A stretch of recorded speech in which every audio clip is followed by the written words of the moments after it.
Durante a Idade Média, quando reis e rainhas governavam sob a vontade divina, suas existências eram marcadas por esplendorosos rituais, guerras e intrigas. Contudo, por trás das imponentes muralhas dos castelos, desenrolavam-se histórias mais íntimas. Como se dava a vida pessoal dos monarcas medievais? Os reis compartilhavam desejos e preocupações semelhantes aos de seus súditos, ou eram prisioneiros de rígidos protocolos e normas sociais? Naquela época, a privacidade era uma raridade, e a vida privada dos governantes frequentemente se tornava uma questão de interesse público. Neste documentário, vamos explorar como as uniões matrimoniais eram muitas vezes arranjadas por conveniência desde a infância, como se desenrolavam as noites de núpcias sob o olhar atento dos cortesãos, como o amor podia florescer mesmo em meio a obrigações políticas, e quais escândalos às vezes abalavam os tronos. Revelaremos os segredos de amantes e filhos ilegítimos de figuras poderosas, além dos crimes secretos que ocorriam nos recintos reais. Também veremos a influência da Igreja na vida íntima dos governantes, com suas regras rigorosas, e como as normas medievais se refletiam no cotidiano dentro das fortalezas. Por fim, refletiremos sobre o que dessas experiências medievais ainda ressoa em nossos dias. Preparem-se para uma jornada fascinante pelos bastidores da história, em direção aos espaços mais secretos dos castelos reais. Imaginem uma jovem princesa em um gelado quarto do castelo, nervosamente sentada na beira da cama nupcial. Atrás das pesadas portas, os sons abafados da festa de casamento ecoam. Ela percebe que sua vida deixará de ser sua. A partir daquela noite, terá a responsabilidade de garantir um herdeiro para o rei. O governante, um estranho, adentra o quarto, alguém que talvez ela esteja vendo pela primeira vez. Assim se desenharam os destinos de muitas noivas medievais. Em breve, conheceremos mais sobre como esses casamentos eram organizados e quais expectativas recaíam sobre essas uniões reais. A maioria dos casamentos de poder na Idade Média não brotava do amor, mas sim de necessidades políticas.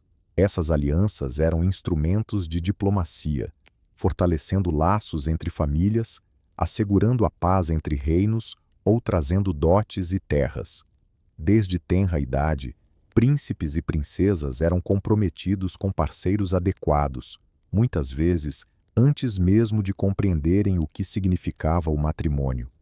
Um exemplo é o rei inglês Ricardo II, que em 1396 se casou com a princesa francesa Isabel, então com apenas 6 anos. O matrimônio foi uma estratégia política para manter a paz entre Inglaterra e França. A vida conjugal real, claro, teve que aguardar até que a noiva atingisse a maturidade. Casamentos infantis eram uma prática comum. A Igreja estabeleceu uma idade mínima para o matrimônio, geralmente 12 anos para meninas e 14 para meninos. No entanto, a nobreza frequentemente conseguia dispensas papais, unindo até mesmo crianças mais novas, quando necessário. Para as jovens damas da alta nobreza, o matrimônio significava um fim abrupto da infância. Elas se viam em um país estrangeiro, na corte de um marido desconhecido, rodeadas por um novo ambiente e pela etiqueta da corte. A afinidade pessoal não era um fator na escolha do cônjuge. O que contava era a linhagem e a aliança. A princesa checa Ana de Luxemburgo, filha do rei Carlos IV, casou-se na Inglaterra com o rei Ricardo II no século XIV, sem nunca terem se encontrado antes e falando línguas diferentes. A união foi celebrada por seus familiares e emissários. Os jovens recém-casados precisavam se conhecer apenas após a cerimônia. Histórias semelhantes estão repletas na narrativa histórica.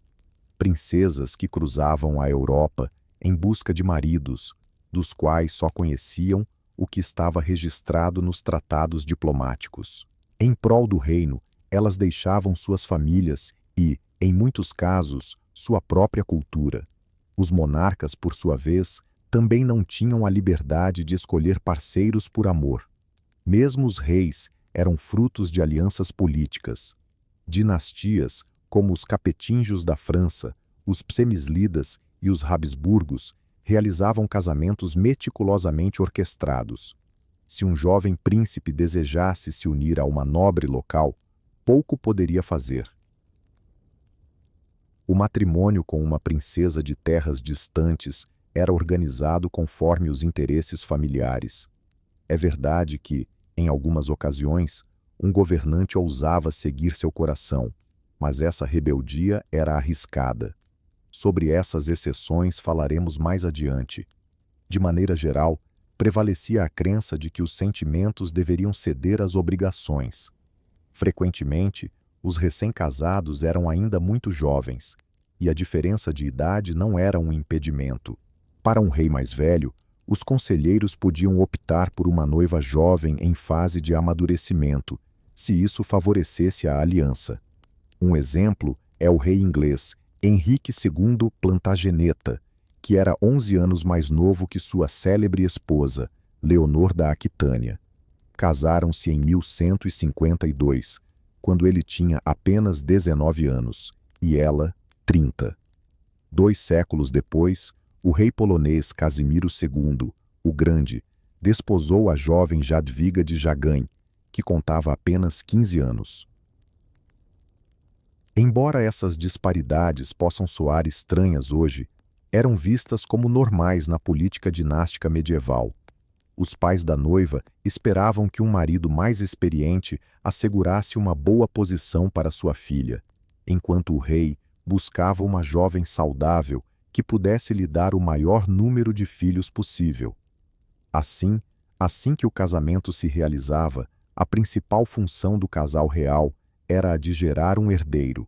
Todos na corte aguardavam ansiosamente para ver se a rainha engravidaria rapidamente e, idealmente, teria um menino. Portanto, o casamento não era o clímax da união, mas o início de uma nova etapa, voltada para o cumprimento das obrigações matrimoniais. As rainhas enfrentavam uma pressão intensa, pois o reino esperava delas um sucessor.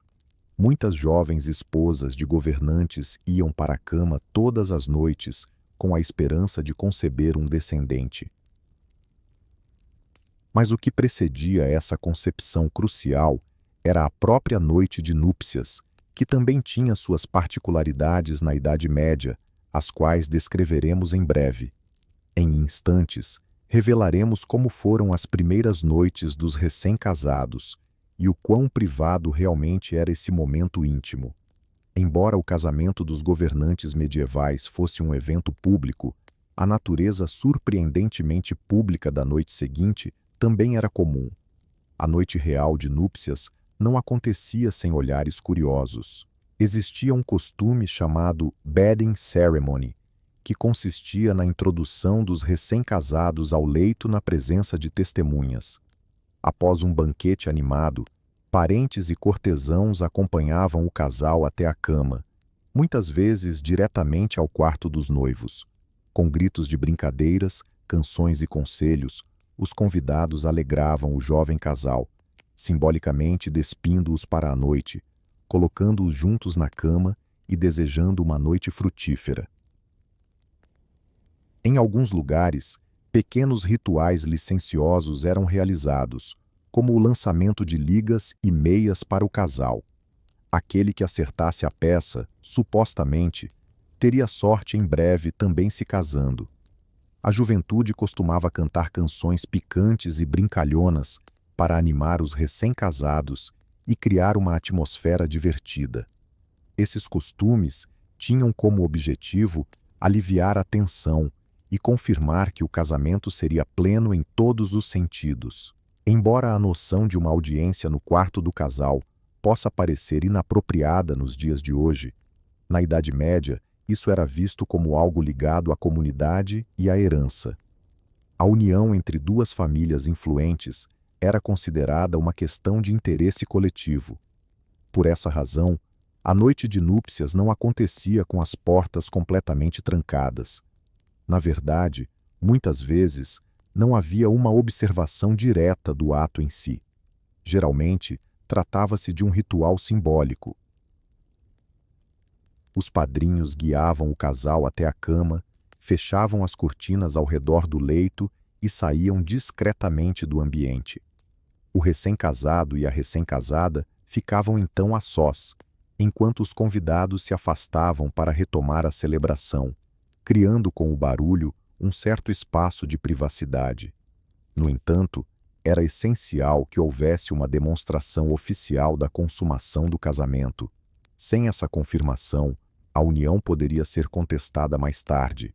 Em algumas ocasiões, curiosos se colocavam atrás das portas ou esperavam até o amanhecer para averiguar o resultado. Na manhã após a noite de núpcias, era comum que as servas ou damas da corte entrassem no quarto para inspecionar a noiva em busca de sinais de sua virgindade. Normalmente, um lençol manchado de sangue ou uma camisa eram apresentados como comprovação de que o casamento havia sido consumado. Em certas regiões, essa prova íntima era até exposta publicamente para evitar fofocas. Por exemplo, relatos do século XIV mencionam que nas cortes era comum pendurar um lençol manchado nos aposentos da rainha, como uma confirmação visível de sua castidade e de uma concepção bem-sucedida. Para uma jovem que talvez não soubesse exatamente o que a aguardava naquela noite, isso deve ter sido extremamente angustiante. Ela precisava se entregar a um homem muitas vezes desconhecido, enquanto toda a corte aguardava ansiosamente por indícios de sucesso. Além disso, havia casos em que um ou ambos os recém-casados eram inexperientes ou até mesmo muito jovens para o ato físico. Nessas situações, a consumação do casamento podia ser adiada. Contudo, os governantes nem sempre se importavam em esperar. Alguns jovens nobres se apressavam em gerar filhos o quanto antes, mesmo que a noiva tivesse a idade de uma aluna do ensino fundamental hoje. Por exemplo, o rei inglês João Sem Terra casou-se com Isabel de Angulema, que tinha cerca de 12 anos, e não parece ter levado muito tempo até que ela engravidasse. Em contrapartida, Ricardo II da Inglaterra, em relação à sua jovem noiva de 6 anos, Isabel, mostrou mais contenção, e o casamento não foi consumado por 5 anos, até sua morte, permitindo que a pequena rainha permanecesse virgem e tivesse a chance de se casar novamente mais tarde. Esses exemplos evidenciam que a abordagem em relação à intimidade variava de uma situação para outra. Alguns governantes eram cautelosos e aguardavam, enquanto outros não se importavam. O quarto real, por si só, representava um contraste notável entre o público e o privado. De um lado, era o espaço mais íntimo onde a proximidade conjugal ocorria. Por outro lado, esse ambiente também frequentemente servia como um cenário político. Em muitos palácios reais, era tradição que o rei recebesse convidados da corte ao lado de sua cama pela manhã. Por exemplo, os reis franceses no final da Idade Média costumavam convidar um grupo de nobres todas as manhãs para o chamado leverdures, um ritual de acordar o rei, durante o qual o cumprimentavam e lhe entregavam suas vestes. Mesmo no seu quarto, o rei nunca estava totalmente sozinho. À noite, apesar das cortinas do dossel sobre a cama darem uma sensação de privacidade, logo atrás da porta estavam os servos e um camareiro, prontos para atender a qualquer momento. Alguns monarcas optavam por ter uma cama para seu servo mais leal, que dormia nas proximidades para eventuais necessidades. Assim, as conversas íntimas do casal real podiam facilmente ser ouvidas por quem estava atrás da cortina. Isso explica por que intrigas ou romances secretos na corte eram tão difíceis de esconder. As paredes do castelo estavam sempre atentas à onipresente servidão. A primeira noite dos cônjuges marcava o início simbólico de sua vida juntos. Quando tudo seguia como esperado, o reino se alegrava com a nova união e aguardava ansiosamente a chegada de um herdeiro. Contudo, nem sempre tudo corria bem. E se entre os cônjuges não houvesse aquela faísca, ou se os sentimentos estivessem direcionados a outra pessoa? Embora na Idade Média o amor romântico não fosse o foco do casamento, reis e rainhas eram humanos e também ansiavam por sentimentos e paixões. Em breve, contaremos como isso se desenrolou quando o amor, seja no casamento ou fora dele, entrou em cena. Focaremos nas histórias de romance da corte e nas paixões amorosas, que frequentemente entravam em conflito com o dever. A Idade Média é por vezes vista como um período obscuro, onde os sentimentos eram negligenciados, mas também era uma época de histórias de amor e canções dedicadas a esse tema. O amor cortês ocupava um lugar especial, sendo um ideal surgido nas cortes nobres dos séculos XII e XIII. Trovadores e menestréis viajavam de castelo em castelo, entoando canções sobre cavaleiros que veneravam damas nobres com um amor puro e devotado. Essas narrativas eram paradoxais. Celebravam a paixão fora do casamento, frequentemente entre um cavaleiro e uma dama casada, mas ao mesmo tempo ressaltavam o respeito, a modéstia e a dimensão espiritual do amor. Assim, nasceu a cultura do amor cortês. O cavaleiro dedicava poemas à sua dama, usava suas cores em torneios e realizava feitos heróicos em sua homenagem. Muitas vezes, tudo isso acontecia sem a expectativa de contato físico, apenas pela glória do amor. Por que surgiu tal ideal?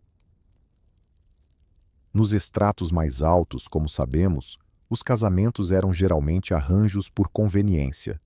O amor cortês ofereceu à aristocracia um espaço para sentimentos românticos, sem perturbar a ordem social. A esposa poderia permanecer fiel ao marido, enquanto mantinha um admirador devoto que secretamente lhe professava amor. Era um jogo de símbolos e emoções. Um exemplo é Eleonora da Aquitânia, uma das mulheres mais influentes do século XII. Primeiramente rainha da França, depois da Inglaterra. Dizem que em sua corte em Poitiers, ela apoiou de forma direta a cultura amorosa da corte. Lendas até afirmam que Eleonora e sua filha, Maria de Champagne, estabeleceram regras para o amor, criando um tribunal do amor, onde formalmente resolviam disputas entre amantes e definiram como um verdadeiro cavaleiro apaixonado deveria agir. Se isso é verdade ou não, é inegável que a literatura amorosa da corte prosperou. Desse período derivam as célebres histórias de Tristão e Isolda, além dos versos líricos sobre o amor do rei Arthur e da rainha Guinevere pelo cavaleiro Lancelote. Essas narrativas, embora fictícias, influenciavam o comportamento da nobreza. Mas como era a realidade dos governantes? Podiam se dar ao luxo de se apaixonar? Às vezes, sim. Embora os casamentos arranjados fossem comuns, há relatos históricos que mostram que em algumas uniões reais nasceu uma verdadeira conexão e amor.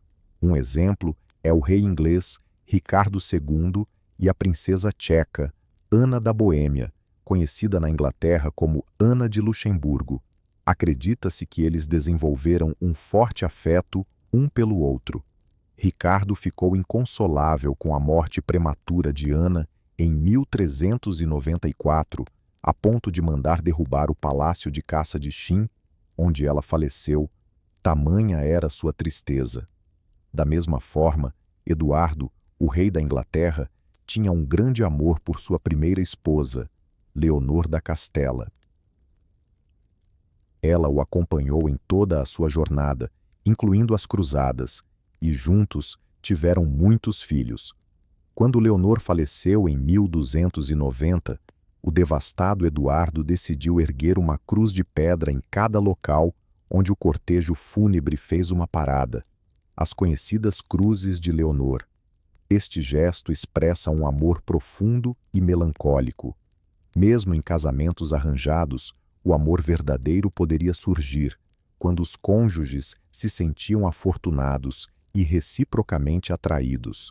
Alguns soberanos, até mesmo, optaram por seguir o coração e se casaram por amor, mesmo que isso gerasse descontentamento entre seus conselheiros. Um caso notável é o do rei inglês Eduardo IV da dinastia York, que em 1464 se casou de forma surpreendente e secreta com Elizabeth Woodville, uma nobre de beleza singular, mas sem grandes riquezas, apenas por sua paixão. Quando essa união foi revelada, causou espanto entre os membros da corte. Eduardo estava inicialmente destinado a um casamento com uma princesa francesa, mas escolheu priorizar o amor por Elizabeth, que não era de uma linhagem real. Essa escolha gerou descontentamento entre os nobres, mas Eduardo IV permaneceu firme em sua decisão, e Elizabeth tornou-se rainha da Inglaterra. Assim, o amor, de maneira extraordinária, superou as convenções diplomáticas, embora as repercussões fossem complicadas. Parte da nobreza nunca perdoou essa escolha. Os sentimentos amorosos dos monarcas muitas vezes se manifestavam fora dos laços oficiais. Muitos reis, cuja união arranjada não proporcionava satisfação emocional, buscavam romance e consolo nos braços de amantes. Abordaremos esse tema em breve. Contudo, mesmo dentro do matrimônio, encontramos exemplos belos de parceria e respeito mútuo. Casais reais que eram felizes compartilhavam não apenas a responsabilidade de ter descendentes, mas também interesses comuns e uma conexão espiritual. O rei francês Luís I e sua esposa, Margarida da Provença, supostamente cultivavam uma ternura mútua. Embora Luís fosse profundamente devoto e visse o amor físico como uma fraqueza, segundo as crônicas, ele tratava Margarida com gentileza e a amava de forma carinhosa, tentando conter sua paixão por meio de orações. Essas histórias de harmonia silenciosa não são tão registradas na história quanto as guerras e intrigas, mas também fizeram parte da vida dos governantes medievais. Junto ao amor conjugal, o amor proibido também florescia nas cortes da época, com romances extraconjugais que podiam ser segredos evidentes ou cuidadosamente resguardados. Às vezes, era uma busca inocente, dentro dos padrões do amor cortês, onde o cavaleiro idealizava a rainha ou princesa, mantendo uma distância física. Em outras ocasiões, os sentimentos avançavam para um romance secreto, o que trazia seus próprios perigos. Se um rei se apaixonasse por outra mulher além de sua esposa, ele enfrentava a condenação moral da Igreja, mas socialmente isso poderia ser administrado. Os monarcas frequentemente recebiam perdão, mas se a rainha se deixasse levar por outro homem, isso se tornava um escândalo que colocava em risco a sucessão e sua própria vida. O ambiente na corte era repleto de tentações e oportunidades para romances, e, portanto, esse tipo de situação não ficou restrito apenas à nobreza. Como veremos a seguir, muitos reis medievais tinham amantes e geravam filhos fora do casamento, e algumas dessas relações amorosas se tornaram verdadeiros escândalos. Antes de prosseguirmos, é importante destacar um ponto. Na Idade Média, o amor apresentava uma face dupla e intrigante. Publicamente, o governante cumpria suas obrigações dinásticas ao lado de sua esposa, mas em seu íntimo poderia estar apaixonado por outra pessoa. A literatura da corte dessa época frequentemente explorava essa dualidade, retratando heróis divididos entre seus deveres e suas paixões. Portanto, não é correto afirmar que os reis e rainhas medievais eram meras peças frias no jogo político. Eles também tinham desejos e anseios, mesmo que fossem forçados a escondê-los ou controlá-los conforme as normas sociais. e quando a paixão ultrapassava os limites, logo saberemos. Agora, adentramos na penumbra dos leitos proibidos, onde nos aguardam amantes, amores ocultos e filhos ilegítimos dos governantes medievais. Embora os reis governassem suas terras, era uma tarefa árdua dominar seus corações e corpos. Não é novidade que muitos deles mantinham relacionamentos extraconjugais. Esses amantes, muitas vezes, faziam parte da rotina silenciosa das cortes reais. No início da Idade Média, a sociedade não via isso como algo escandaloso. Por exemplo, o grande imperador Carlos Magno, além de suas esposas oficiais, tinha várias concubinas, e com elas teve filhos considerados membros plenos da família. Nos séculos 6 e 7, era comum que um governante tivesse várias esposas ao mesmo tempo, embora apenas uma fosse reconhecida como rainha. A Igreja tentava combater essa prática, mas foi somente a partir do século X, com o casamento sendo elevado à condição de sacramento, que as punições se tornaram mais severas para a poligamia, concubinato e relacionamentos extraconjugais. No entanto, isso não significava que os governantes abandonassem repentinamente seus casos. Eles apenas se tornaram mais discretos.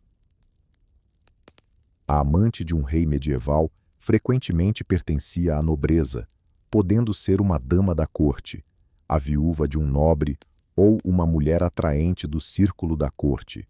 Os reis, sendo homens poderosos e ricos, atraíam a atenção de muitas. Além disso, embora não se falasse abertamente, esperava-se que um jovem rei enérgico tivesse suas necessidades. Se ele não tornasse seus romances excessivamente evidentes, a corte os tolerava como algo natural. Havia até um ditado que dizia que o rei era tão poderoso que não poderia pecar, uma afirmação que, claro, não se aplicava diante de Deus, mas que indicava um tipo de proteção contra a reprovação pública. As rainhas, por outro lado, não gozavam desse privilégio. Sua infidelidade era considerada uma traição ao Estado, enquanto as traições dos reis eram vistas como fraquezas masculinas.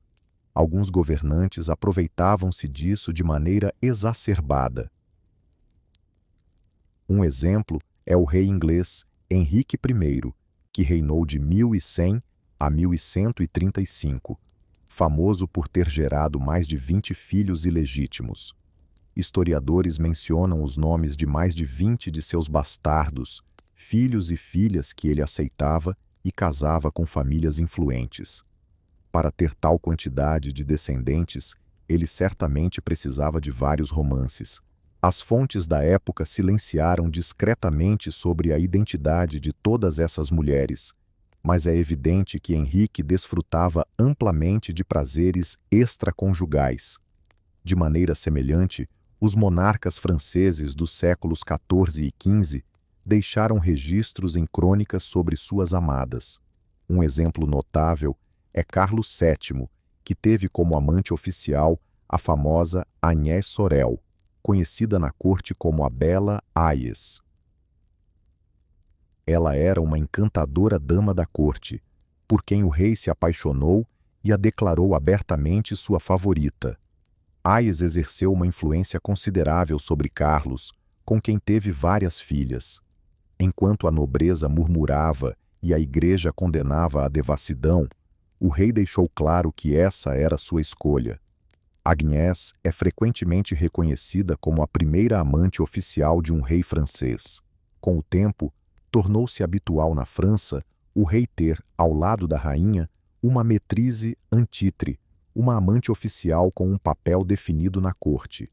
Isso, no entanto, ocorreu no final da Idade Média e no início da Era Moderna.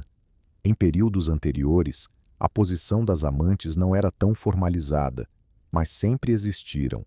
Os relacionamentos extraconjugais dos governantes frequentemente resultavam em filhos ilegítimos, conhecidos como bastardos. O destino desses filhos era ambíguo. Apesar de não poderem reivindicar o trono, especialmente após o século X, A Igreja afirmava que apenas aqueles nascidos dentro do casamento eram os legítimos herdeiros. No entanto, muitos reis encontravam maneiras de amparar seus bastardos, como legitimá-los por meio de um ato especial, seja uma bula papal ou um anúncio formal de casamento retroativo com a amante. Um exemplo é o rei aragonês Alfonso X de Castela, que teve uma longa relação com Leonor de Guzmán, com quem teve vários filhos. Esses bastardos eram tão favorecidos que, após a morte do rei, uma guerra eclodiu entre seu filho legítimo e um bastardo pela coroa. Isso ilustra como as amantes podiam impactar a política. Quando um rei apresentava herdeiros de uma união ilícita, a estabilidade da dinastia poderia ser ameaçada. O conflito em Castela resultou na mudança da dinastia reinante. Assim, os bastardos representavam tanto uma oportunidade quanto um risco. Frequentemente, eram conselheiros competentes ou líderes. O rei lhes assegurava bons casamentos e títulos, mas ao mesmo tempo constituíam uma ramificação alternativa da família, que poderia ser utilizada pela oposição. E quanto ao cenário em que a rainha tinha um amante? Essa situação era delicada e incomum, pois as consequências poderiam ser drásticas. No entanto, tais casos ocorreram. Um exemplo notório é o destino das princesas francesas de Tours de Nesle, em 1314, quando se descobriu que as esposas de 3 filhos do rei Filipe IV mantinham relações com os cavaleiros Doni. Isso causou um grande escândalo. As duquesas Margarida e Branca de Borgonha supostamente se encontravam com os cavaleiros na Torre de Nesle, em Paris. Quando a cunhada delas, a rainha inglesa Isabel, revelou o caso, um escândalo irrompeu. Os cavaleiros foram capturados e, após torturas extremas, executados. Relatos indicam que foram até despelados vivos. A indignação do rei e a desonra da linhagem real foram provocadas pela violação da honra. As princesas culpadas tiveram suas cabeças raspadas e foram confinadas à torre para o resto da vida. Margarida, inclusive, faleceu em circunstâncias misteriosas pouco tempo depois, possivelmente sufocada. Essa tragédia abalou toda a França e teve repercussões políticas. Todos os 3 filhos de Filipe ocuparam o trono, mas 2 deles não tiveram herdeiros legítimos devido a esposas presas ou desacreditadas, levando à extinção da dinastia capetiana por parte de pai e a uma longa guerra de sucessão, a Guerra dos 100 Anos entre França e Inglaterra. Portanto, fica claro que a infidelidade de uma princesa poderia ter um impacto profundo em todo o reino. Um outro exemplo intrigante é o rei inglês Eduardo II e sua esposa Isabel, oriunda da França. Curiosamente, o rei era quem mais se destacava como pecador nessa história. Eduardo mantinha laços excessivamente próximos com seus favoritos da nobreza, especialmente com o encantador Piers Gaveston e, posteriormente, com Hugh Despenser. Os demais cortesãos olhavam com desprezo para esses escolhidos, já que o rei os favorecia com títulos e atenção.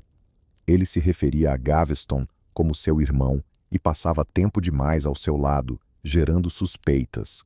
Se a relação era de pura amizade ou um romance, as crônicas apenas insinuam. Esse cenário levou a rainha Isabel a sentir-se excluída e humilhada. Após a morte de Gaveston durante a revolta de 1312, Eduardo II rapidamente se apegou a Despenser, enquanto Isabel acabou se aliando ao amante Roger Mortimer, com quem depôs o próprio marido do trono. Eduardo II foi forçado a abdicar e, posteriormente, morreu misteriosamente na prisão. Surgiram boatos macabros sobre sua morte, sugerindo que ele teria sido assassinado de maneira brutal, com um espeto incandescente inserido em seu corpo, uma forma de refletir seus pecados. No entanto, muitos historiadores consideram isso uma lenda posterior. É inegável que os sentimentos intensos dentro dessa família real resultaram em uma reviravolta dramática. Isabel e Mortimer governaram em nome do filho mais novo, até que ele próprio os depôs. Aqui temos um triângulo amoroso, rei, rainha e favorito, imerso em tragédia. As amantes, por sua vez, não eram apenas fonte de problemas. Muitas delas ofereciam apoio e conselhos políticos aos reis. A favorita francesa Agnes Sorel, por exemplo, teria incentivado o rei Carlos VI a tomar atitudes mais decisivas durante a longa guerra contra a Inglaterra. Da mesma forma, Diana de Poitiers, amante um século depois de Henrique II da França, desempenhou um papel significativo na política da corte. Mas avançamos um pouco na linha do tempo. Na Idade Média, temos também o caso do rei checo Venceslau IV, que tinha uma relação muito próxima com sua amante Zica, também conhecida como Sofia. Após a morte de sua primeira esposa, Venceslau decidiu se casar com essa amada de longa data, conferindo-lhe assim o título de rainha, na história que ficou conhecida como Sofia da Baviera. Em certos casos, a amante conseguia tanto destaque que substituía a rainha, especialmente quando o rei era viúvo e desejava legitimar sua nova relação. Também há menção a amantes masculinos, como os favoritos de Eduardo II. A história registra outros governantes que possivelmente tinham inclinações homossexuais. Por exemplo, Guilherme II da Inglaterra, conhecido como Rufus, nunca se casou, e relatos da época criticavam sua corte por comportamentos efeminados e costumes romanos, sugerindo a presença de relações homossexuais entre os nobres. Sobre Ricardo Coração de Leão, circularam rumores de que, quando jovem príncipe, ele formou uma amizade íntima com o príncipe Filipe na corte francesa, a ponto de supostamente compartilharem a mesma cama à noite. Embora essas especulações possam ser calúnias, elas revelam que outras orientações sexuais existiam na Idade Média, apesar de condenadas pela Igreja como pecados mortais. Um governante, mesmo que tivesse mais liberdade que um homem comum, ao revelar publicamente seu amor por outro homem, arriscava sua autoridade e sua alma. Por isso, essas narrativas geralmente permaneciam na esfera das especulações. Além disso, frequentemente serviam como arma para os inimigos, que usavam acusações de delitos sodomíticos para desacreditar o governante. Uma coisa é certa: as cortes estavam repletas de jovens e experientes, e ali surgiam relacionamentos em diversas formas, fossem ou não aceitos publicamente. A presença de amantes e filhos fora do casamento era bastante comum na Idade Média. Quando essas situações não eram amplamente debatidas, elas eram toleradas em silêncio. Por outro lado, rivais poderosos ou pregadores moralistas sabiam como explorar essas questões contra a figura do rei. Por exemplo, as crônicas tchecas da era de Carlos IV relatam como o arcebispo João de Genstein se opôs à imoralidade na corte de Venceslau IV, onde, segundo os relatos, havia uma profusão de pecados e libertinagens. Os moralistas alertavam que os excessos do monarca poderiam atrair a ira divina sobre todo o reino. Quando Venceslau IV se viu em meio a disputas políticas, sua reputação de pecador claramente não o favoreceu. Situações semelhantes ocorreram em outras partes. O rei João Sem Terra já carregava uma fama negativa como tirano e traidor, e os rumores sobre suas relações com as esposas e filhas dos barões apenas intensificaram a oposição da nobreza inglesa. Um dos barões, Robert Fitzwalter, chegou a afirmar que o rei tinha a intenção de desonrar sua filha, o que se tornou um dos motivos para o complô contra João.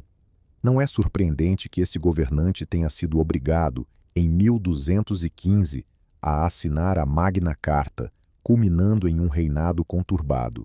Muitos nobres não conseguiam esquecer as ofensas pessoais incluindo os ataques à sua honra em seus próprios lares. Assim, as amantes poderiam ser uma fonte de prazer, mas também uma fraqueza para o rei. Para a maioria das rainhas, a presença de amantes masculinos representava uma amarga realidade que elas precisavam enfrentar. Às vezes, elas se ressentiam e tramavam contra esses relacionamentos. Em outras ocasiões, toleravam a situação em troca de um pouco de paz e da garantia de que a amante não ameaçaria seu status. Existem cartas da rainha francesa Maria de Médici, do século XVI, que expressam seu sofrimento pela influência da amante de seu marido, embora isso já não corresponda mais à Idade Média. Naquela época, a rainha frequentemente fingia não perceber nada. Amantes mais discretos se esforçavam para não expor publicamente a rainha. Mesmo assim, para muitas esposas nobres, isso deve ter sido um desafio. É documentado que Leonor da Aquitânia, antes de sua rebelião contra Henrique II, não suportava a evidente preferência do rei pela amante Rosamunda Clifford, a famosa Bela Rosamunda. O rei supostamente mantinha Rosamunda em uma luxuosa propriedade rural e a visitava frequentemente, enquanto a rainha se ocupava da corte e das crianças. A lenda até sugere que a ciumenta Leonor teria envenenado Rosamunda, uma história provavelmente inventada, mas que ilustra a intensidade das emoções nesse triângulo amoroso. Certamente, não eram apenas os reis que tinham amantes. Alguns membros da igreja também quebravam o voto de celibato e mantinham concubinas. Mencionamos isso brevemente para deixar claro que a sexualidade fazia parte da vida de todas as classes, e a Idade Média não foi uma exceção. A diferença era que esses assuntos não podiam ser discutidos abertamente, sendo encobertos pela moralidade oficial. No entanto, essa fachada às vezes se desfazia, revelando escândalos. Até agora, discutimos como monarcas frequentemente se envolviam em relacionamentos extraconjugais. Mas o que acontece quando um desses casos ultrapassa os limites do aceitável? Algumas escapadas amorosas não se mantiveram apenas como segredos familiares, mas alteraram o curso da história. Vamos explorar os maiores escândalos nos leitos reais, desde infidelidades expostas até guerras provocadas por fracassos íntimos. Em breve, vamos examinar as histórias de escândalos que abalaram tronos e foram registrados nas crônicas de maneira dramática. Até o momento, mencionamos que os relacionamentos extraconjugais dos governantes eram, na maioria das vezes, um segredo público silenciado. Entretanto, a narrativa histórica nos apresenta episódios em que uma infração pessoal se transformou em um escândalo de grandes proporções. Esses eventos chocaram a sociedade da época e, frequentemente, resultaram em quedas de poderosos e até em conflitos armados. Já exploramos em profundidade o escândalo Tour de Nesle, de 1314, que serve como um exemplo emblemático. Os adultérios de duas princesas, Margarida e Branca, culminaram na execução de seus amantes, na prisão perpétua dos maridos culpados, e desencadearam uma crise dinástica na França. Vale mencionar também as severas punições impostas aos cavaleiros envolvidos, que, segundo os cronistas, foram castrados, mutilados e despojados da pele antes de serem enforcados. O rei Filipe IV estava profundamente irado com a mancha na honra de sua dinastia. Na visão da sociedade medieval, as mulheres infiéis eram consideradas dignas apenas de um isolamento eterno. Quando seu filho, Luís X, ascendeu ao trono, sua esposa traidora Margarida ainda estava viva na prisão, mantendo formalmente o título de rainha. Luís X desejava repudiá-la, mas antes que pudesse concretizar o divórcio, Margarida acabou falecendo em circunstâncias suspeitas, provavelmente para que o rei pudesse se casar novamente. O trágico desfecho de um amor proibido em Nesle resultou na ruína de inúmeras vidas e afetou a linha de sucessão. Já na Inglaterra do século XIV, escândalos não eram uma raridade, como exemplifica o caso de Eduardo II. O rei, que tinha preferência por amores masculinos e deixava a rainha em segundo plano, acabou sendo assassinado. Contudo, outros soberanos ingleses também enfrentaram as consequências de suas escapadas amorosas. João Sem Terra é lembrado na história como um tirano e governante ineficaz, mas seus contemporâneos também o criticavam por seu apetite sexual voraz. O cronista Mateus de Paris relata que João seduzia desonrosamente donzelas nobres e esposas de seus barões, ultrapassando assim limites morais. Esse comportamento ofendia seus mais poderosos súditos. Uma história popular menciona que o barão Roberto Fitzwalter se rebelou após João tentar abusar de sua filha, Matilda, o que pode ter inspirado a lenda de Lady Marian, da história de Robin Hood. Em outra ocasião, um nobre supostamente armou uma cilada para o rei. Quando João desejou sua esposa, esse nobre a enviou secretamente para longe e colocou prostitutas disfarçadas em sua cama. O rei, em um quarto escurecido, não percebeu a troca e no dia seguinte zombou do barão, alegando ter conquistado facilmente sua dama. O barão, então, mostrou a verdadeira mulher e revelou que o rei havia se deitado com uma meretriz, ridicularizando-o publicamente.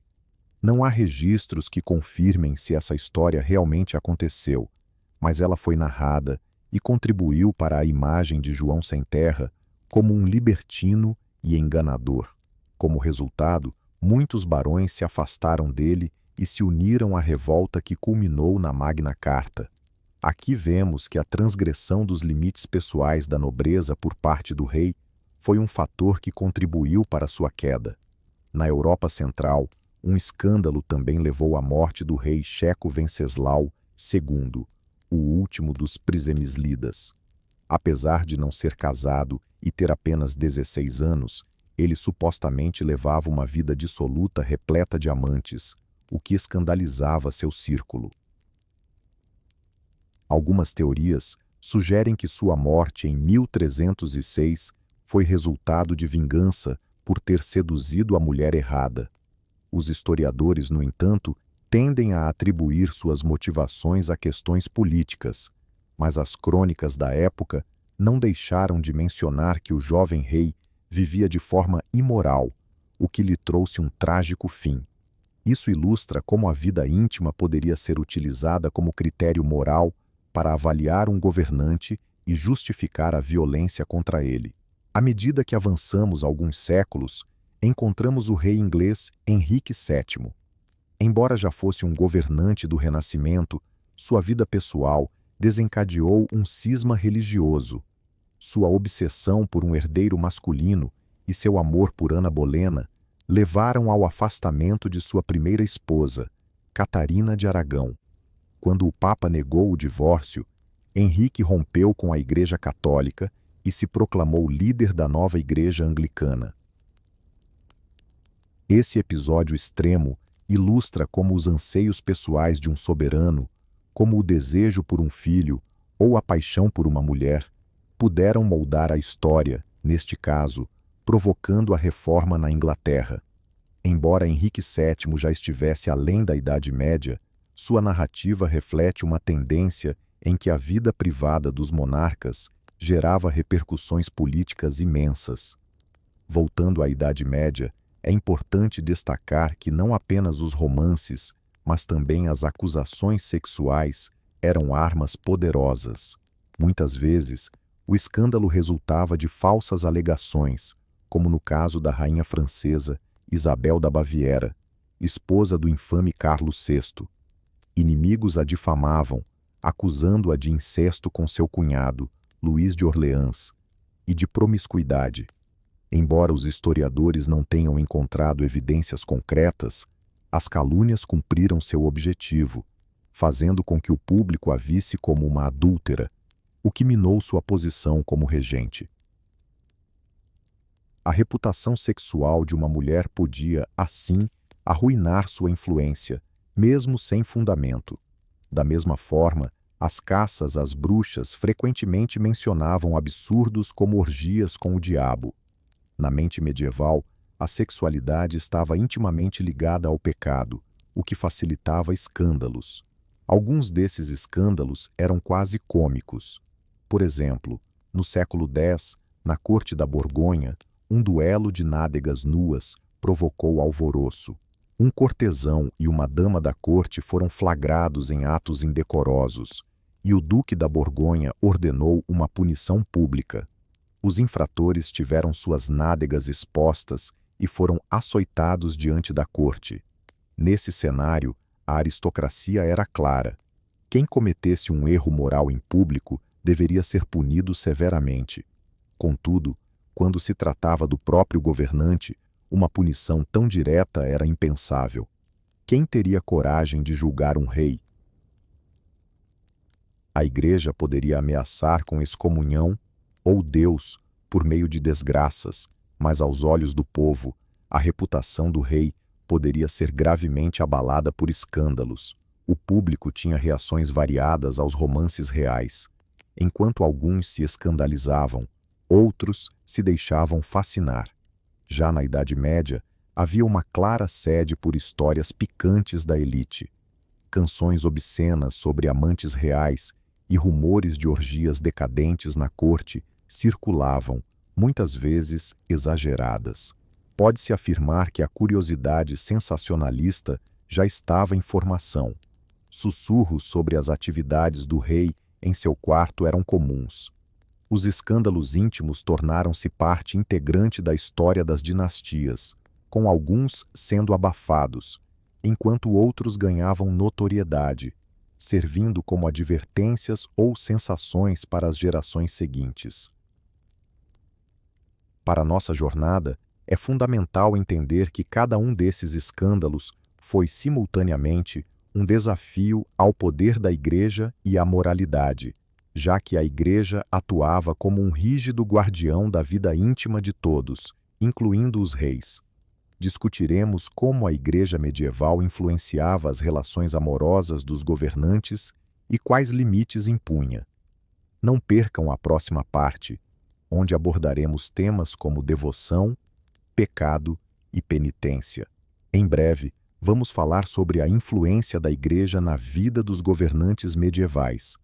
A Igreja medieval tinha uma visão bastante definida sobre a vida privada de seus fiéis, incluindo os monarcas. As relações sexuais eram permitidas apenas dentro do casamento e com o propósito específico de gerar filhos.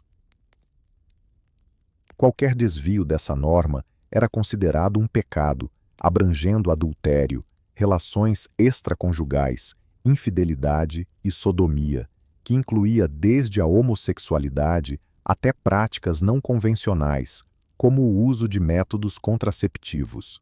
Em síntese, qualquer ato que não resultasse em concepção dentro do matrimônio era visto como inadequado. Para um governante medieval, ungido como defensor da fé, essas normas eram ainda mais rigorosas. Os reis deviam ser modelos de moralidade, pelo menos conforme o ideal pregado nos sermões. Contudo, a realidade frequentemente era diferente, mas os autores eclesiásticos insistiam em lembrar as leis divinas. A Igreja também buscava regular a vida sexual dos casais. Você ficaria surpreso ao saber quantas restrições existiam no auge da Idade Média. Havia os chamados dias maravilhosos, em que até mesmo os cônjuges eram incentivados a manter uma completa abstinência sexual. Segundo os calendários eclesiásticos, relações não eram permitidas aos domingos, nas sextas-feiras em memória da Paixão de Cristo, em dias festivos dos santos, durante períodos de jejum, especialmente na Quaresma, que durava 40 dias antes da Páscoa, e no Advento, que antecedia o Natal, além de após o parto, até que a mulher passasse pelo rito de purificação conhecido como batistério durante a menstruação. Intimidades antes de receber o sacramento, como antes da missa dominical ou da comunhão, também eram proibidas. Assim, restavam apenas algumas semanas no ano em que a vida conjugal era considerada isenta de pecado. No século X, a lista de dias proibidos era tão extensa que, realisticamente, os casais poderiam se unir apenas cerca de um quarto do ano. No entanto, historiadores questionam se as pessoas realmente seguiam essas proibições com rigor. Parece que essas regras atuavam mais como um ideal a ser buscado. Por volta do século X, a Igreja começou a relaxar um pouco suas diretrizes, afirmando que a abstinência em festas era apropriada, embora fosse considerado um pecado mortal se fosse infringida. Mesmo assim, muitos cristãos devotos, incluindo os reis, se esforçavam para respeitar essas orientações. Por exemplo, Luís IX supostamente sempre dormia separado da rainha antes das grandes festividades, dedicando-se à oração para purificar sua mente dos desejos terrenos. Havia ainda orientações eclesiásticas sobre as posições que os casais poderiam adotar durante a relação sexual. Curiosamente, isso também era um tema de discussão moral. Os textos da Igreja preferiam a posição missionária, em que o homem está por cima, pois acreditava-se que isso respeitava a ordem natural. Outras posições eram vistas como não naturais, até mesmo diabólicas, e o sexo oral, claramente classificado como sodomia, era considerado a forma mais grave de depravação, já que não poderia resultar em procriação. O ato homossexual era colocado na mesma categoria da sodomia, mas com a diferença de que havia uma punição social mais severa se fosse descoberto. Relações entre homens eram vistas como crimes contra Deus e a natureza. Para isso, tribunais eclesiásticos aplicavam duras penitências, longos jejuns e peregrinações, enquanto as autoridades seculares, a partir do auge da Idade Média, muitas vezes impunham até pena de morte. Se um rei fosse flagrado cometendo tal pecado, a Igreja tinha o poder de depô-lo, embora isso não tenha ocorrido de maneira direta. Nenhum monarca se manifestou abertamente em um relacionamento desse tipo. Contudo, Eduardo II da Inglaterra, em uma carta ao Papa, teve sua esposa Isabel insinuando que ele se entregava ao pecado da sodomia e a negligenciava.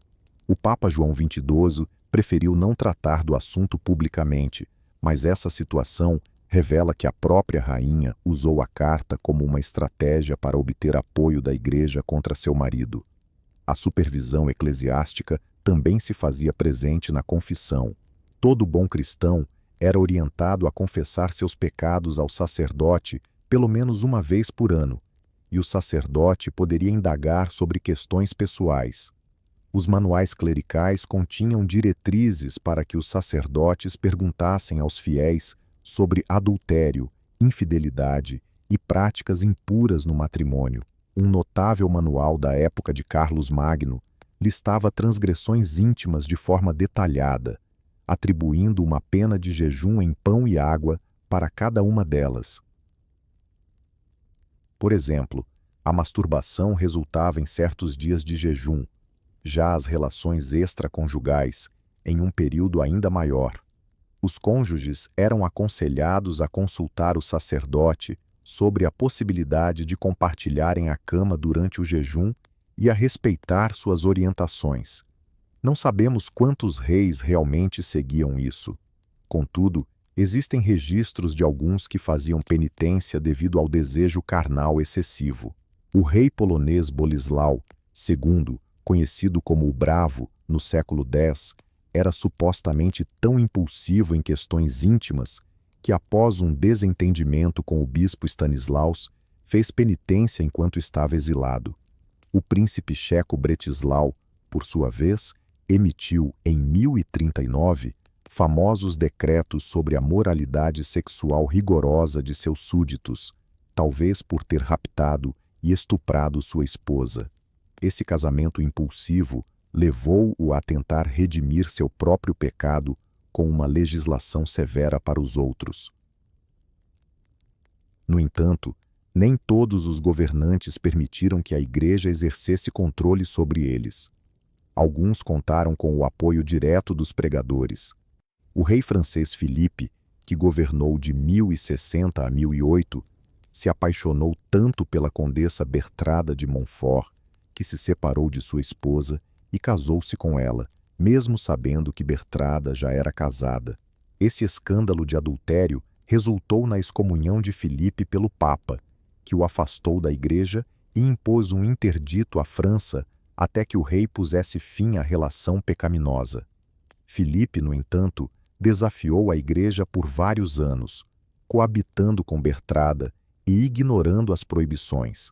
Ao fim, sob pressão, concordou em realizar uma penitência pública, mas não se separou totalmente de Bertrada, apenas a mantinha em menor evidência.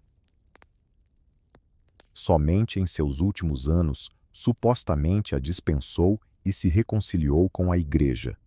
Aqui temos um governante disposto a arriscar sua reputação e complicações políticas por amor. Seu exemplo serviu de alerta para seus sucessores sobre o poder da Igreja de influenciar até mesmo a vida dos reis, caso desrespeitem normas morais. Outro caso notável foi a disputa de Filipe II Augusto com os papas, devido ao seu casamento. Filipe II uniu-se à princesa dinamarquesa Ingeborg, mas logo após a cerimônia, a rejeitou por razões obscuras. Talvez não a considerasse atraente ou houvesse barreira linguística. De qualquer modo, solicitou à Igreja a anulação do casamento, alegando uma curiosa razão. Disse que sofria de impotência mágica, como se Ingeborg o tivesse encantado, tornando-o incapaz de ser homem com ela. Em latim, isso foi expresso como impotentia, ex maléfico. O Papa hesitou no início, mas enquanto isso, Filipe já havia se unido a outra mulher, Agnes de Merano, o que gerou indignação na Igreja. O Papa Inocêncio II declarou o segundo casamento de Filipe nulo e impôs um interdito, o que resultou na suspensão dos rituais religiosos na França. Tanto o povo quanto a nobreza pressionaram o rei a solucionar a questão. No final, Filipe II teve que reintegrar Ingeborg como sua esposa legítima e se desculpar publicamente.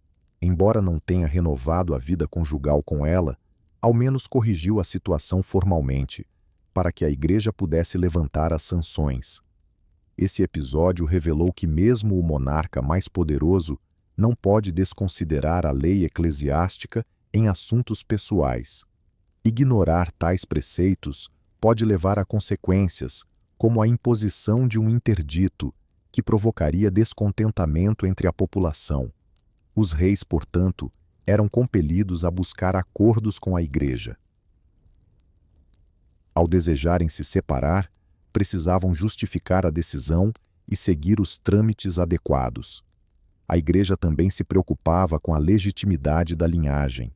Se houvesse dúvidas sobre a paternidade do herdeiro, talvez não fosse ungido, caso se suspeitasse que ele não era filho legítimo do rei, mas fruto de um relacionamento extraconjugal da rainha.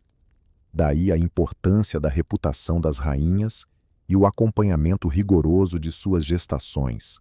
Em algumas situações, um tribunal divino poderia ser convocado, como a prova da água ou do ferro, caso alguém fosse acusado de adultério sem evidências. Contudo, para um monarca, esse tipo de processo não seria viável. No reino, prevalecia o poder e a política. Entretanto, a propaganda da Igreja afirmava que Deus puniria os ímpios por conta própria. Às vezes, a morte súbita de um governante era vista como uma punição por suas transgressões. Além das proibições e castigos diretos, a Igreja promovia exemplos positivos, celebrando santos que viveram em total pureza. Alguns casais reais até optaram pelo que chamavam de casamento de José, em homenagem a José e Maria, prometendo se abster de relações. Isso era extremamente raro, pois a continuidade da dinastia não poderia ocorrer dessa maneira, mas há registros de algumas situações assim, especialmente entre nobres ou governantes que se uniram apenas na velhice.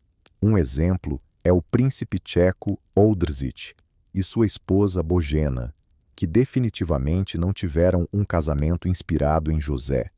Ao contrário, é famoso o relato de que Oldřich abandonou sua primeira esposa para ficar com a simples Bojena.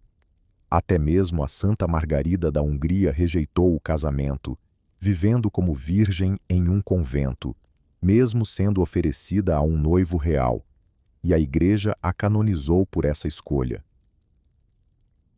Esses exemplos serviam como lembrete para os governantes sobre os ideais de pudor e fidelidade.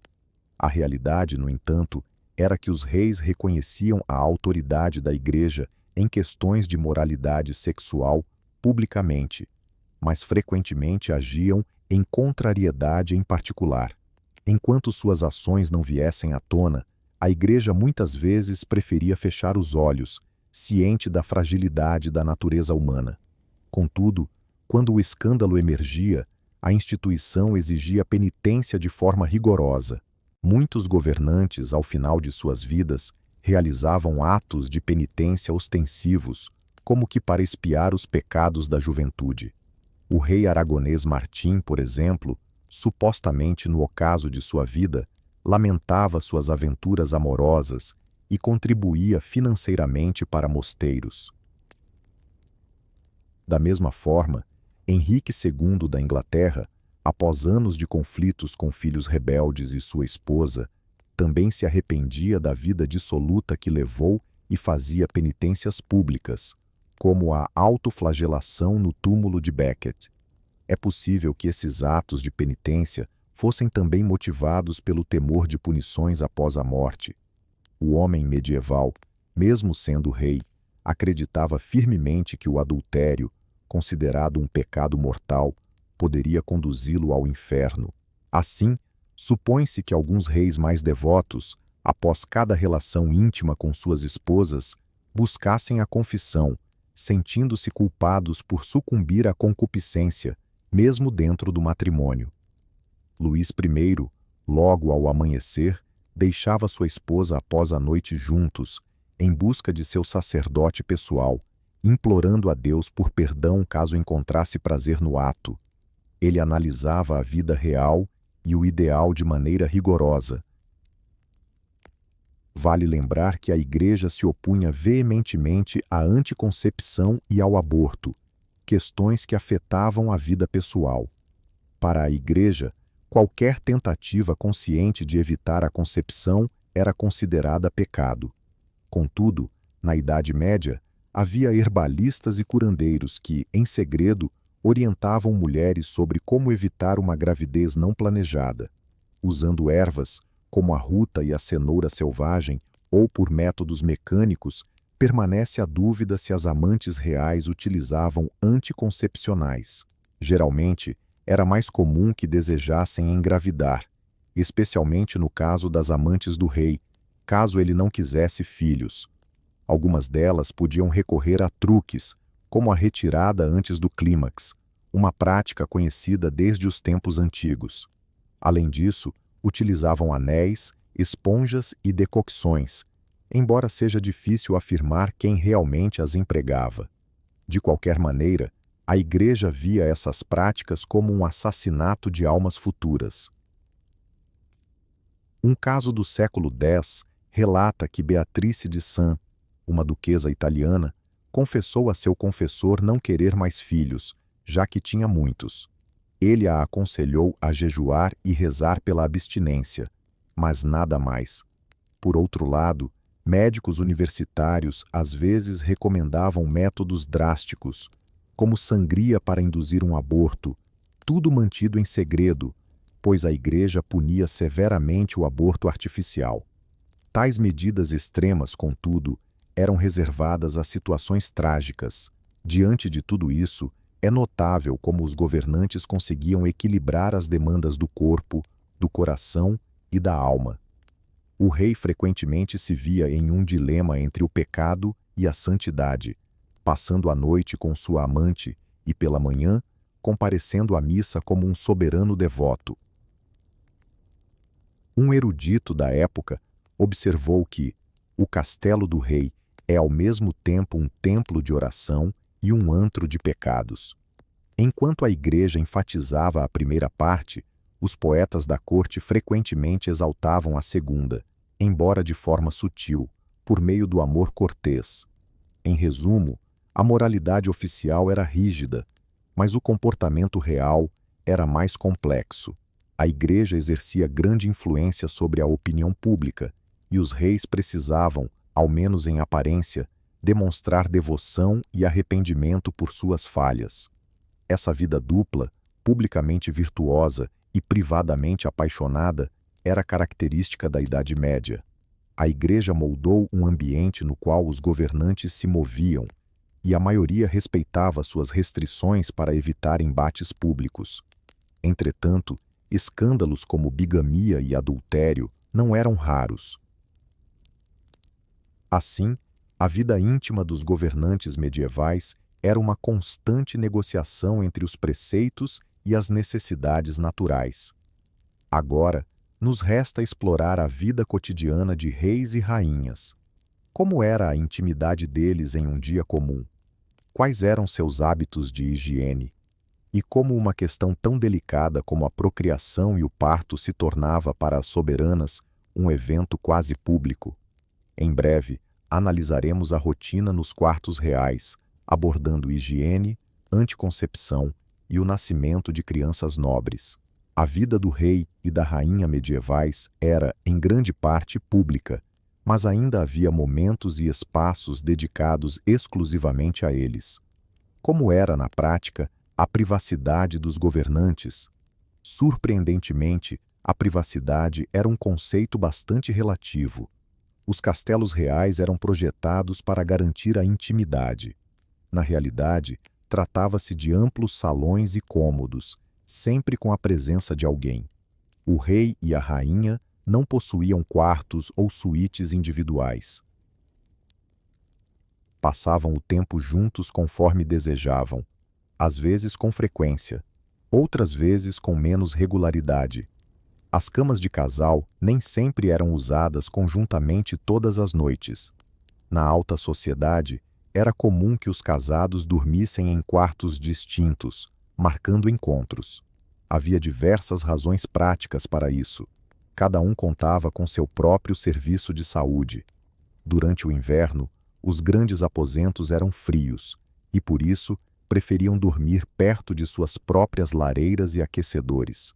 Não havia necessidade de passar a noite em conjunto se o relacionamento era mais formal. Em áreas onde havia um laço verdadeiro, os cônjuges dividiam a cama com maior frequência, mas mesmo assim, os nobres valorizavam seu espaço pessoal. Quartos separados também eram um símbolo de prestígio. Enquanto os súditos se amontoavam em um único cômodo, o rei e a rainha desfrutavam do luxo de ter 2 quartos.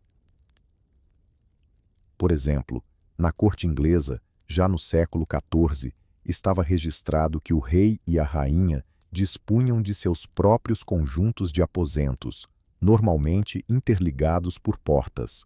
Assim, o rei podia visitar a rainha à noite, ou vice-versa, e depois retornar ao seu quarto. Em alguns casos, os cônjuges levavam vidas quase separadas, encontrando-se apenas em eventos oficiais ou para ter filhos. No entanto, atrás das portas dos quartos, nunca havia silêncio total. Como mencionado, o serviço estava sempre por perto. A rainha contava com suas damas de companhia que a auxiliavam em tarefas como vestir-se, banhar-se e rezar. Elas frequentemente dormiam em cômodos adjacentes ou até mesmo em um canto do quarto. O rei era cercado por mordomos e guardas. Por exemplo, Eduardo II mantinha cerca de 500 membros da corte, e mesmo à noite havia sempre alguns a seu lado. Nos momentos de verdadeira intimidade, seja com a esposa ou a amante, A maioria do pessoal se retirava discretamente. Contudo, logo atrás da porta, os mordomos estavam prontos para atender a qualquer desejo, trazer vinho, frutas, aquecer os cobertores se necessário ou entregar mensagens. Isso significava que o governante não poderia ter conversas longas e privadas sem o risco de ser ouvido. O mesmo acontecia com as brincadeiras nos quartos. Os sons e as embriaguezes de paixão eram facilmente escutados do lado de fora. A curiosidade dos servos muitas vezes não podia ser contida, e criados e pajens se tornavam fontes de novos rumores.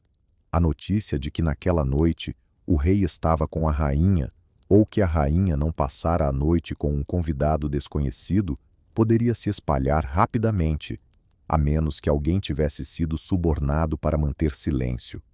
Portanto, os casos amorosos reais raramente permaneciam secretos para sempre. Sempre havia alguém na casa que notava algo e, com o tempo, acabava revelando. A higiene na Idade Média era, em geral, mais simples do que a de hoje, mas isso não significa que todos evitassem a água, como às vezes se alega.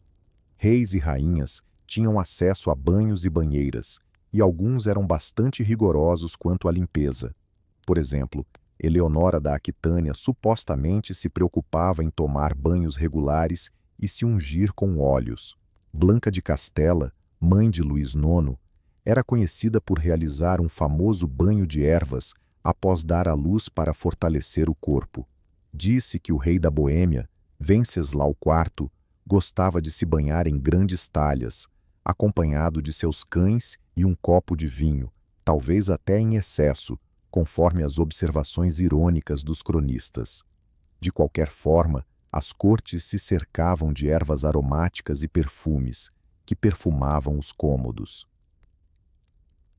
Os aposentos da rainha eram frequentemente incensados e decorados com pot-pourri, para que houvesse um aroma agradável.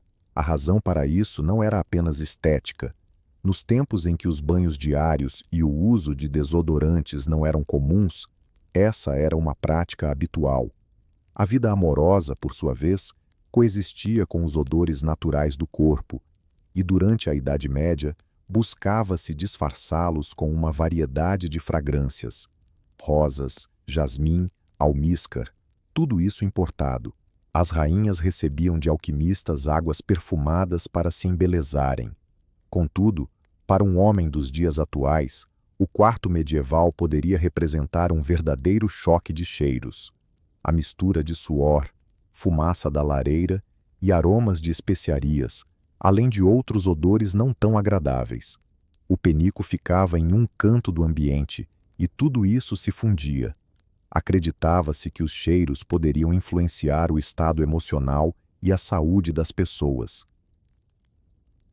Médicos prescreviam aromas específicos para estimular o desejo ou, em contrapartida, para acalmar as paixões. Por exemplo, o almíscar e o âmbar eram considerados afrodisíacos, sendo frequentemente incluídos nas fragrâncias de amantes.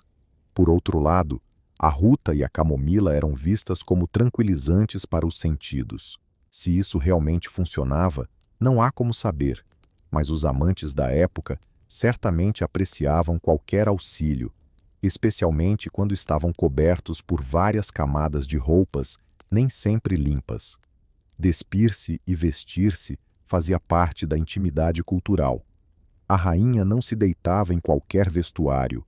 Muitas vezes, optava por uma bela camisa de noite de linho delicado, às vezes enfeitada com rendas ou bordados. Naquela época, não existiam roupas íntimas como conhecemos hoje. Dormia-se livremente sob a camisa. O rei poderia optar por dormir nu, sob uma camisa longa ou em calças leves.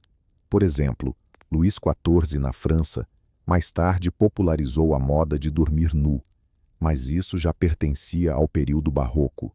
Na Idade Média, os costumes variavam. Quando chegava o momento de intimidade, as roupas eram deixadas de lado. Esse era mais um dos motivos pelos quais os governantes buscavam calor e privacidade. No inverno, despir-se em um castelo sem aquecimento não era tarefa fácil. Assim, os amantes frequentemente aproveitavam o momento em que a banheira estava cheia de água quente. Banhos compartilhados eram mais comuns entre amantes do que entre cônjuges, que costumavam se banhar separadamente. Uma história da época, por exemplo, conta sobre o magnata checo Zawisza de Falkenstein, que se banhou com a rainha viúva em uma tina de madeira, enquanto servas seminuas os atendiam. Isso pode ser uma hipérbole de um cronista relutante, mas reflete a percepção da sensualidade ligada ao banho. O ato de banhar-se poderia ser uma preliminar erótica. As casas de banho públicas também eram locais onde encontros amorosos aconteciam. Na Boêmia, eram chamadas de parnique. Reis frequentemente convidavam amigos e amantes para seus banhos, e Venceslau IV era famoso por isso. Um aspecto interessante da vida íntima da época era a questão da fertilidade e potência. Se o casal real tinha dificuldades em conceber um herdeiro, isso gerava problemas sérios.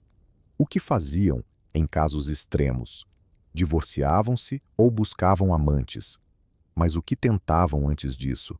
Eram utilizados remédios de médicos, astrólogos e superstições. Os médicos recomendavam uma dieta para favorecer a fertilidade, incluindo amêndoas, figos, leite, ovos e carne, ou seja, alimentos que fortaleciam. Também prescreviam ervas, como uma infusão de lupino para regular o ciclo menstrual feminino e ginseng, ou misturas afrodisíacas para os homens, como pó de chifre de cervo em vinho tinto. Os astrólogos eram consultados para determinar a melhor configuração astral para a concepção. Eles afirmavam que, para conceber um filho, o ato deveria ocorrer em uma fase específica da lua ou sob certas estrelas. Alguns reis realmente aguardavam ansiosamente o dia propício. A magia e as superstições também desempenhavam seu papel. O emprego de amuletos peculiares, como os famosos colares de fertilidade, banhos com infusões de ervas e orações a santos padroeiros, como Santa Ana e São Joaquim, pais da Virgem Maria, que enfrentaram a esterilidade até que um milagre ocorresse.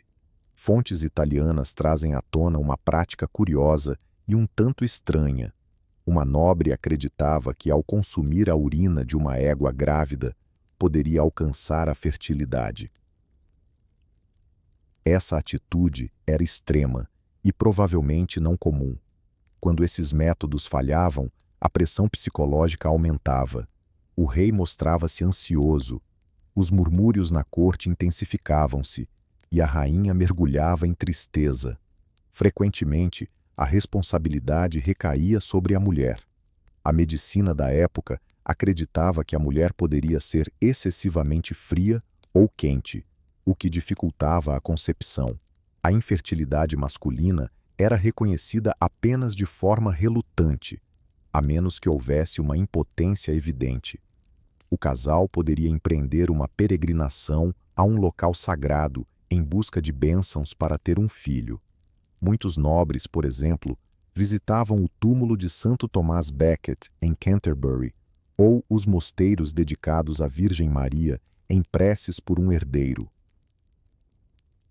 Um caso notável é o da rainha Elizabeth da Dinamarca e João de Luxemburgo, que, em peregrinação, suplicaram por um filho, e posteriormente nasceu Venceslau, Carlos IV. Esse filho, por sua vez, orou a São Sigismundo por sua linhagem. A crença na intervenção divina era forte e, em algumas ocasiões, levava a resultados.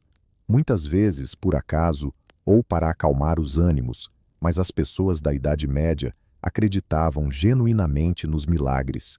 E o que acontecia quando, mesmo assim, não havia sucesso?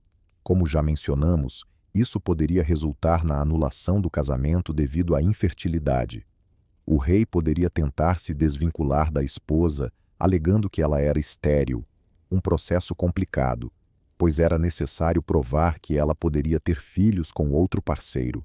Era mais fácil acusá-la de consanguinidade ou feitiçaria. Contudo, os homens também enfrentavam a possibilidade de vergonha. Disputas sobre impotência eram comuns. Imaginem a cena. Uma mulher nobre afirma que seu marido é impotente e solicita a separação ao clero. O tribunal precisaria encontrar uma solução. No final da Idade Média, especialmente na França, a resolução era absurda e envolvia um teste público de virilidade. O marido era obrigado a demonstrar sua masculinidade diante de uma comissão de médicos e clérigos, tentando ter uma ereção e, em alguns casos, até realizando relações sexuais com a esposa, na presença de matronas, para comprovar sua funcionalidade. Esses chamados testes de impotência, registrados principalmente entre os séculos XV e X, tinham vestígios anteriores. Imaginem essa cena humilhante. A sala no Palácio da Justiça repleta de avaliadores, enquanto o casal infeliz interage intimamente sob observação. Esses tribunais eram raros e, até a Idade Média, suas ocorrências eram mínimas, se tornando mais frequentes na era moderna. No entanto, a ideia de que a privacidade do governante poderia ser invadida de maneira tão brutal já existia. Felizmente, essa situação não se aplicava aos reis. Quem se atreveria a julgar um rei impotente? Talvez apenas o Papa, ao solicitar a anulação. Na prática, quando o rei alegava que nada poderia ser feito, a culpa recaía sobre a mulher, e assim restava acreditar nele ou resolver a questão politicamente. Quando finalmente a rainha engravidava, a vida íntima precisava ser ajustada. Os médicos recomendavam limitar as relações sexuais a partir do 4º mês, para não prejudicar o feto. Durante a gestação, muitos casais optavam pela abstinência. Nem todos, pois algumas fontes sugerem que manter relações durante a gravidez era considerado benéfico, pois supostamente abria caminhos. Essa era uma visão minoritária. De qualquer forma, a atenção se voltava para os preparativos do parto, que era, na verdade, um evento de Estado. Mulheres comuns traziam seus bebês ao mundo em casa com a ajuda de parteiras, enquanto as rainhas se retiravam para seus aposentos. Porém, naquele dia, o ambiente estava lotado. Durante o nascimento de uma criança real, um grande número de pessoas assistia. Damas da alta sociedade, cortesãos e, por vezes, dignitários religiosos, todos presentes para garantir que a criança realmente era filha da rainha e não havia ocorrido uma troca. O receio de que um recém-nascido desconhecido fosse apresentado, caso o verdadeiro não sobrevivesse, era palpável, fazendo com que as rainhas desse momento fossem quase um espetáculo. Por exemplo, durante o parto da rainha Maria de Médici, na França, em 1601, dizia-se que mais de 50 indivíduos estavam na sala. Na Idade Média, não temos números precisos, mas, em 1393, a duquesa da Borgonha deu à luz na presença de 20 damas e alguns médicos. A rainha, para preservar sua dignidade, ficava atrás de uma tela ou cortina, mas logo após o nascimento, o príncipe ou princesa era mostrado a todos os presentes. O choro do recém-nascido era considerado um sinal de felicidade. Às vezes, as parteiras saíam à varanda para anunciar ao público o sexo da criança. Em resumo, o nascimento do herdeiro era um evento de grande celebração. As ruas se iluminavam com tochas, flechas eram disparadas em homenagem, entre outras festividades. O sofrimento privado da parturiente tornava-se, assim, um assunto de interesse público. Após o nascimento, a rainha passava por um período de 6 semanas de reclusão, conhecido como tempo de purificação, durante o qual nenhum homem poderia se aproximar dela, permitindo sua recuperação. Enquanto isso, a impaciência do rei crescia, levando muitos a buscar amantes nesse intervalo. antes que suas esposas estivessem disponíveis novamente. Por exemplo, Henrique VII compensava as longas gestações e as 6 semanas de Ana Bolena se divertindo com damas da corte, o que lhe custou caro, já que Ana o acusou de infidelidade e a briga entre eles foi notória, mas isso é uma outra história. Na Idade Média, pouco se registrava sobre esses episódios, mas é fácil imaginar que os amantes reais nem sempre esperavam pacientemente pela recuperação de suas esposas. Nos palácios, a fertilidade era uma grande celebração. Quando o casal real tinha muitos filhos, era visto como um sinal de virtude e graça divina. Por exemplo, o rei checo Carlos IV era considerado muito virtuoso e teve 13 filhos, 6 legítimos e 6 que morreram ainda bebês. Sua fertilidade se tornava quase parte de sua aura real.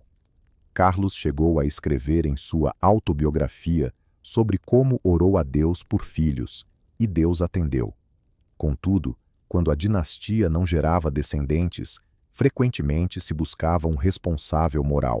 Por exemplo, os últimos Psemmislidas não tinham filhos homens, e os cronistas especulavam se isso seria uma punição por pecados ancestrais. A vida amorosa cotidiana também trazia pequenos detalhes, como presentes de afeto. Existem relatos de reis que compravam anéis caros para suas amantes ou rainhas que presenteavam seus favoritos com lenços bordados.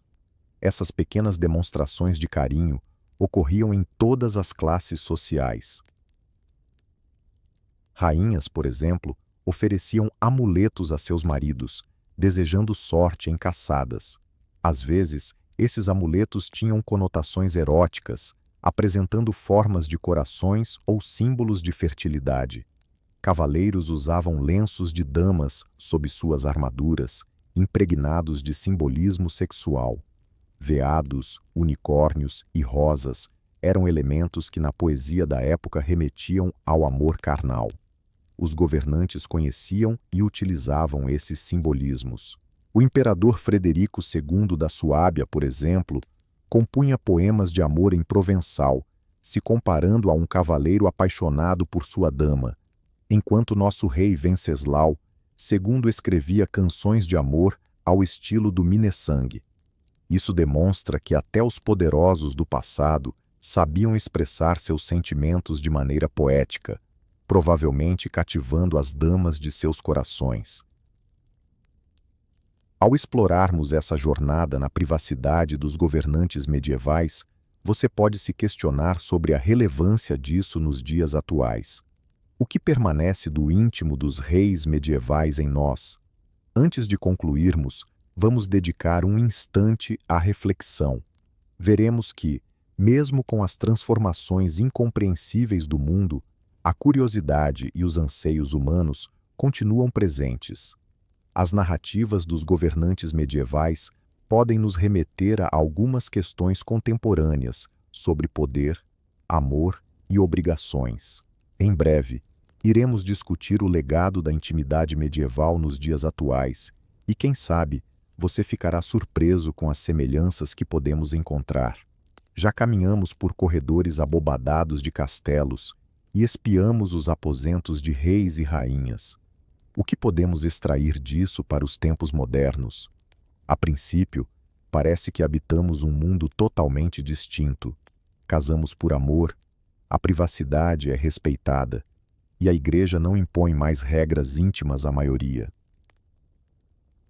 No entanto, as histórias de antigos governantes ainda podem nos oferecer ensinamentos valiosos, ou, pelo menos, despertar nosso interesse nas semelhanças. Primeiramente, o desejo por amor e compreensão é algo universal e atemporal.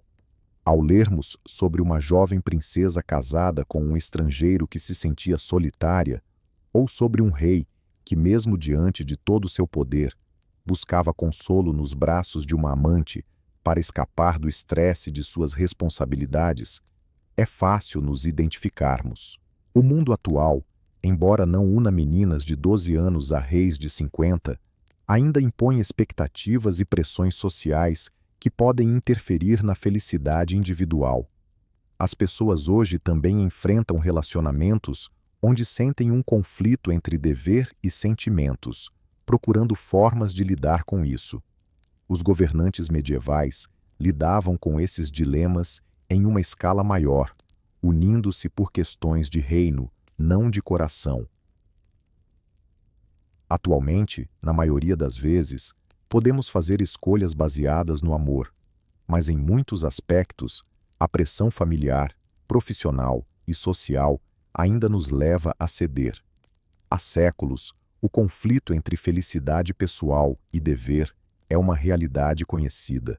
Em segundo lugar, a atração pela vida privada dos poderosos continua a existir. Como explicar, se não por isso, que as notícias sobre romances e escândalos envolvendo celebridades ou políticos sejam algumas das mais lidas? Na Idade Média, não havia revistas de fofocas, mas a fofoca de corte era comum, e os cronistas frequentemente mencionavam amantes e os infortúnios de príncipes e princesas. O público consumia essas histórias, assim como nós consumimos os escândalos de monarcas ou atores atuais. Quando discutimos na mídia sobre o relacionamento do príncipe britânico Harry ou os escândalos amorosos de algum presidente, isso nada mais é do que a continuidade de um interesse antigo. Sempre houve a curiosidade sobre o que ocorre por trás das cortinas da vida dos poderosos, e a Idade Média preparou o terreno para isso. A lenda da rainha Guinevere e do cavaleiro Lancelot é, na verdade, uma forma literária de fofoca medieval, e até hoje são feitos filmes sobre essa história. Por fim, a dupla moral em questões de sexualidade entre homens e mulheres possui raízes históricas profundas. Na Idade Média, um rei podia ter amantes sem que sua honra fosse afetada, enquanto uma rainha arriscava sua vida se fosse infiel.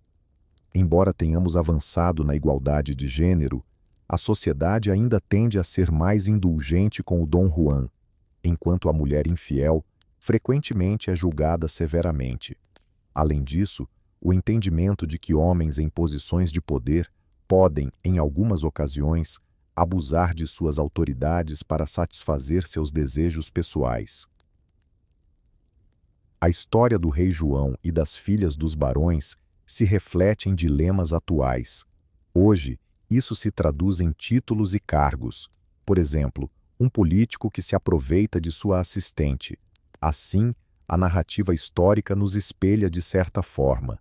Avançamos em muitos aspectos. Casamentos infantis, por exemplo, são agora totalmente inaceitáveis. No entanto, a natureza humana e as desigualdades de gênero ainda exercem influência. O que aprendemos da Idade Média pode nos ajudar a identificar preconceitos que ainda persistem.